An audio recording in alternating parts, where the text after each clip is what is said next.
बोलत का है खाइल बड़ा कैमरा चलावे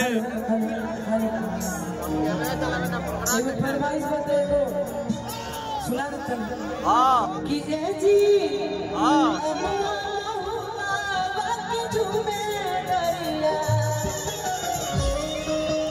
कि ए जी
लड़की के तनी कम में होला ना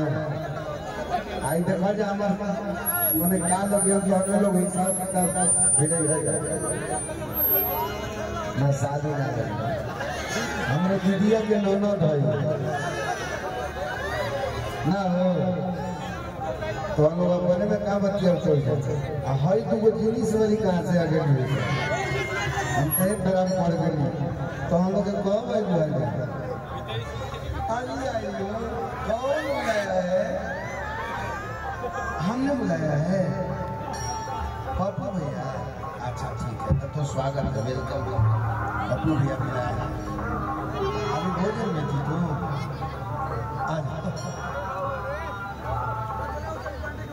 तो अरे जीजा जीजा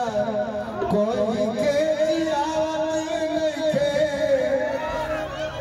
हयोली मुआवतिया हो के जीजा जीजा कोई के जियावत नइखे, हयोली मुआवतिया हो हमर भौजी के छोटकी बहिनिया साचो बड़ा तरसा।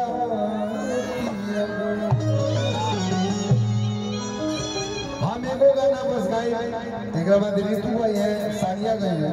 पप्पू भैया। अरे रोवे गिरिए राजा जी मेहरुआ को हदिया,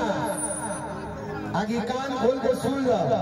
आज के बाद जो दारू ना पिया छोड़ला ना तो हमको पला जो के नाम बोले बतौने कमावा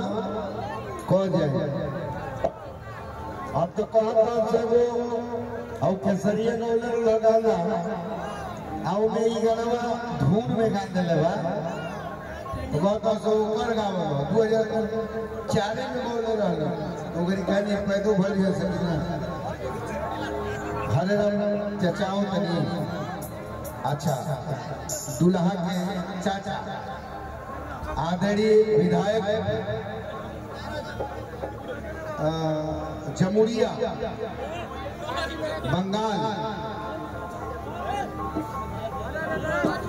सभी कलाकारों का सम्मान करने के लिए हमारे विधायक जी जमुरिया विधायक जमुरिया बंगाल, ये बलिया की माटी है, ये बलिया के खूबी है। के बलिया से जाकर मॉरिशस में केहू प्रधानमंत्री हो जाला, बलिया के बेटा प्रधानमंत्री हो जाला मॉरिशस में जाकर। अब बलिया के बेटा बंगाल के धरती पर जाके आया अपन बलिया के झंडा बुलंद कैले बारे आदरणीय हरराम सिंह के